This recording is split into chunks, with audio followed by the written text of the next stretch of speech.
नमस्कार साथियों, सृष्टि क्लासेस के ऑनलाइन सेगमेंट पर मैं नितिन शर्मा एक बार फिर एक नई न्यूज़ के साथ और एक नई खबर कह सकते हो या एक नई चर्चा के साथ हाजिर हुआ हूँ। और यह चर्चा आखिरकार क्यों लेकर हाजिर हुए हैं, ये 2 4 5 मिनट में आपके सामने क्लियर हो जाएगा।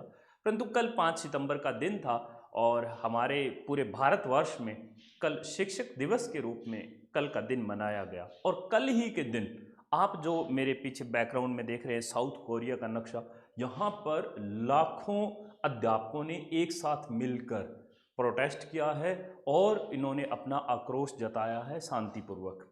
आखिरकार ये मामला हुआ क्यों, पर इससे पहले हम थोड़ी सी इसकी भूमिका जान लेते हैं कि आखिरकार ये प्रोटेस्ट क्यों हुआ है। कहते हैं लगभग, इस CNN न्यूज़ में मैंने पढ़ा अभी आर्टिकल, तो इसमें बताया गया कि 2 लाख के लगभग प्रत्यक्ष या अप्रत्यक्ष रूप से इसमें शामिल हो चुके हैं। अब तो लोग बाग भी उतरने लगे हैं। ये 3 4 दिन पहले की खबर है। ये किसी टीचर के, किसी एक शिक्षक के जो है आत्महत्या का मामला है। ये हम पूरी अच्छे से जानेंगे और हम हमारे इस भारतवर्ष में, या अगर हम बात करें राजस्थान के, अगर हम संदर्भ में देखें तो इन दोनों का हम कैसे कंपैरिजन कर सकते हैं, आप लोग भी मुझे बताना और हम भी आपको बताते हैं। सबसे पहले मैं आपको बताता हूं दोस्तों, यहाँ पर लगभग 2 लाख के आसपास, 2 लाख के आसपास जो टीचर है डायरेक्ट इनडायरेक्ट तौर पे प्रोटेस्ट करने के लिए उतर चुके हैं।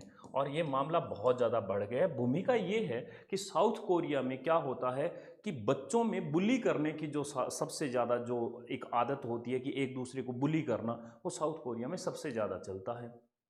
अब दोस्तों क्या होता है कि अगर जैसे एक मामला आया था कि एक बच्चे ने किसी को कैंची से काट दिया, एक बच्चे ने किसी को पेंसिल घुसा दी उसके पेट में या कुछ पंगे कर दिए, तो वहाँ पे हमारे यहाँ पे ऐसा नहीं है। हमारे यहाँ पे एक एज के बाद जाके होता है। वहाँ पे छोटी एज से ही बच्चे इतने शरारती होते हैं और एक दूसरे को बुली करते हैं। बुली करने का भी अगर कोई लोग ना समझे तो मैं आपको समझा सकता हूँ कि भाई किसी के साथ, ऐसे बच्चे के साथ पंगे करना जो थोड़ा कमज़ोर विद्यार्थी होता है, यानी एक ताकतवर होता है दूसरा कमज़ोर होता है, तो उस कमज़ोर को और ज़्यादा दबा दिया जाता है किसी दूसरे विद्यार्थी के द्वारा। उसके साथ उसके रंग नस्ल भेद टिप्पणी करना, या कोई बच्चा थोड़ा सा मोटा होता है तो उसको और ज़्यादा टॉर्चर करना, है ना, मोटा या ओबेसिटी वाले जो डायलॉग्स बोल के हैं, या फिर उसको किसी अलग मतलब भाषा का इस्तेमाल करना जो उस बच्चे को अच्छी ना लगती हो।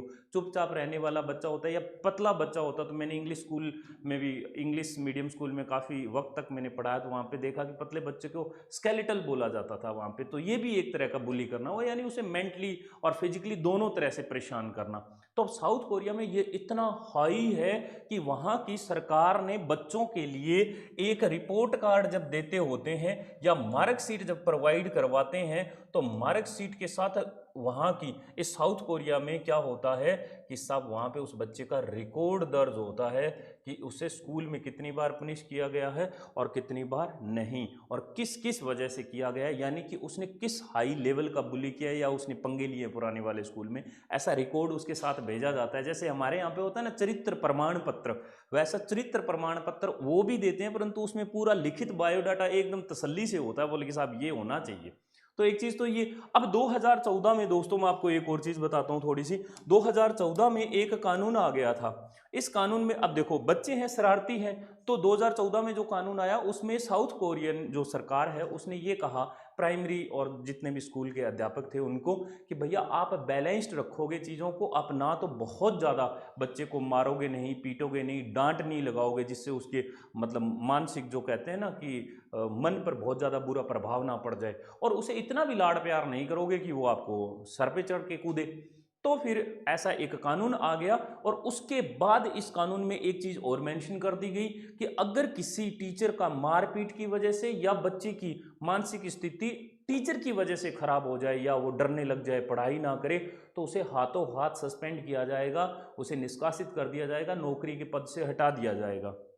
तो अब कहानी क्या हुई, ये वक्त बीतता गया। अब धीरे धीरे जैसे ये कानून आया तो बच्चे तो सर पे चढ़ेंगे। आप भी जानते हैं, क्योंकि जो बच्चा जो होता है वो थोड़ा डर से, भय से, और कुछ हम कहते हैं कि टॉफ़ी से, चॉकलेट से, प्यार से, दुलार से, सब चीज़ें वहाँ पे काम आती है। अकेला ऐसा नहीं है कि वो प्यार से ही समझे, मैं ये भी नहीं कह रहा हूँ कि वो मारपीट से ही समझे, परंतु हर चीज़ मारपीट नहीं, थोड़ा डांटना भी रहता है बच्चे को, तो वो टैकल करने के सारे तरीके होते हैं जो टीचर एक अच्छे से जानता है। हमें लगा कि अब ये कल जो शिक्षक दिवस मनाया गया है और हम भी एक एजुकेटर हैं, तो आप तक ये खबर पहुंचाई जाए।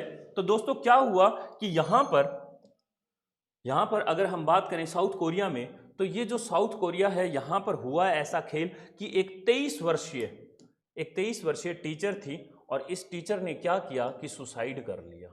अब ये जो सुसाइड कर लिया, ये आखिरकार जब पुलिस ने इन्वेस्टिगेशन किया तो पुलिस के सामने बहुत सारी ऐसी चीज़ें सामने निकल कर आई कि उसने मैसेजेस देखे, उसने कुछ एक उसकी डायरी मेंटेन की हुई थी। मात्र 23 वर्ष की थी ये टीचर, मात्र 23 वर्ष की थी और इसने क्या है सुसाइड कर लिया और अपने आप को जो जान है वो दे दी, इसने आत्महत्या कर ली। अब इसकी जो मैसेजेस और इसकी डायरी है उससे ये पता चला था कि दो बच्चे आपस में कुछ पेंसिल का झगड़ा था उनका और उसमें से किसी को डांट लगा दी गई थी, थोड़ी बहुत हल्की फुल्की उसने कह दिया होगा।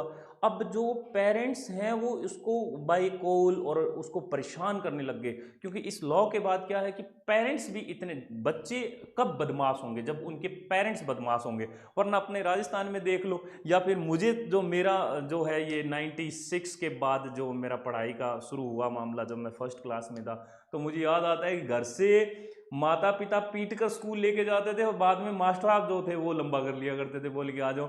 और फिर अभी भी याद है कि भाई साहब मुर्गा बना के, हैंडराइज वैंडराइज तो बहुत दूर की बात है, मुर्गा बना के ग्राउंड में वो गेड़ियां लगवाते थे, ऐसा माहौल था। अब कहानी ये होती है कि जब पेरेंट्स ही अगर किसी बच्चे की सपोर्ट करने लगेंगे तो बच्चे तो बदमाश पैदा होंगे ही ना, बच्चे तो और बदमाशियां करेंगे। अब वो और ज्यादा, मतलब उन्हें पता चल जाएगा कि तुम्हारे पेरेंट्स तुम्हारे साथ खड़े हैं, अब वो किसी दूसरे बच्चे को परेशान कराएंगे। अब अगर एक बच्चा किसी को परेशान कराया दूसरे को, तो एक तो इधर वाले जो पेरेंट्स हैं, जैसे मैं आपको समझाता हूं, दो दो बच्चे हैं, एक बच्चा ये है और एक बच्चा ये है। अब ये बच्चा ज्यादा परेशान करने वाला है, अगर इसने इसको परेशान कर दिया तो इसके दो पेरेंट्स हो गए और दो पेरेंट्स इसके हो गए। अब वो टीचर करे तो करे क्या, इन चार पेरेंट्स का इनके ऊपर बहुत तगड़े वाला प्रेशर रहता है, खूब सारे लड़ाई झगड़े। अब ये जो टीचर होता है ये मारा जाता है बेचारा, बोले कि तेरी क्लास में ये हुआ है, तो इसीलिए ये काफी ज्यादा टॉर्चर फील कर रही थी और आखिरकार इसने अपनी जान की आहुति दे दी। इसे लगा कि सब मैं, और देखो इसकी डायरी में साफ सुथरे शब्दों में लिखा था कि मैं एक शिक्षिका ही बनना चाहती थी, मैं अध्यापक यानी मैं टीचर ही बनना चाहती थी, मेरा ड्रीम था।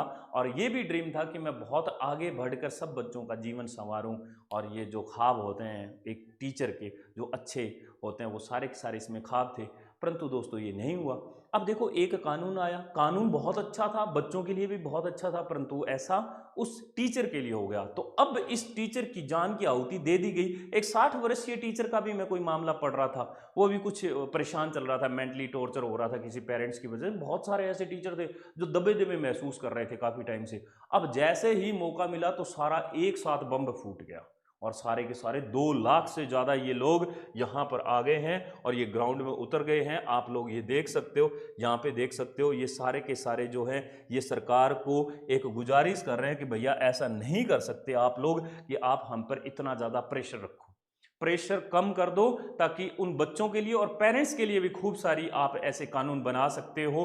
या फिर उस बच्चे का ही आप ऐसा कोई लिस्ट में नाम डाल दो कि इसे ताउम्र के लिए शिक्षा नहीं मिलेगी, या शिक्षा मिलेगी तो इस नज़रिए के साथ या इन सब नियमों के साथ मिलेगी। तो ये था पूरा का पूरा मामला। परंतु आप ये बताइए, अगर आप एक अध्यापक हैं तो आपके स्कूल में या आपके क्षेत्र में किस तरह के बदलाव करने की आवश्यकता है, और हमें कमेंट बॉक्स में ज़रूर बताना। साथ में आप बताना कि जो साउथ कोरिया में ये प्रोटेस्ट हो रहे हैं, क्या ये टीचर्स का प्रोटेस्ट करना उचित है या नहीं है। और तीसरी गुजारिश ये रहेगी कि आप हमारे इधर लाल वाला जो बटन है वो दबाकर हमारे सृष्टि क्लासेस का हिस्सा बन जाइए और इस चैनल को सब्सक्राइब कर लीजिएगा। हमारा प्ले स्टोर पर जो सृष्टि क्लासेस का ऐप है जो इस लोगो के साथ है या फिर इस साइड होगा, इन दोनों में से कोई एक जगह पे जो लोगो है इसके साथ एक आएगा ऐप, और इस ऐप को डाउनलोड कर लीजिएगा। जितने भी ऑनलाइन कोर्सेज है वो बहुत ही आपके लाभदायी रहेंगे और बहुत ही कम कीमत पर आपको मिल जाएंगे। बहुत बहुत शुक्रिया, बहुत बहुत धन्यवाद।